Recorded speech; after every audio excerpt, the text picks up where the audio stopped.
আমার নাম্বারটা এখানে রাখতেছি। এখান থেকে নিয়ে নিও আর রাতে কল দিও। বোন শোন, এই নাম্বারের ভেজালে পড়িস না, ঘরে যা। ওকে ভাইয়া। আরে আমার জন্য নাম্বার রেখে গেছে, আমাকে এখনই নিতে হবে।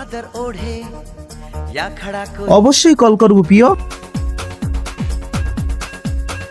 আরে ভাইয়া তোমার ফোনটা দিও, বান্ধবীর সাথে কথা বলবো। এই নে বোন। হ্যালো, আমি জানতাম তুমি কল করবা। আমাকে তোমার পছন্দ হয়েছে? হ্যাঁ, আমি তো তোমাকে প্রথম নজরেই পছন্দ করে ফেলেছি। তাহলে বাকি কথা বিয়ের পরেই হবে। বিয়ের প্রস্তাব নিয়ে আসতেছি। জলদি তোর বোনকে ডেকে দে, দেখি আমার ছেলে কেমন মেয়ে পছন্দ করেছে। হ্যাঁ হ্যাঁ, এখনই রাখ। আরে বোন জলদি আয়। এসে গেছি ভাইয়া। নমস্কার সবাইকে। বাবা, তুই এই গ্রামের মেয়েকে পছন্দ করেছিস? মা, এটা ওই মেয়েটা না, এখান থেকে জলদি চলো। ওই আমিই তো এই মেয়ে, আমাকেই তুই নাম্বার দিয়েছিস, এখন আমি যেতে দেব না।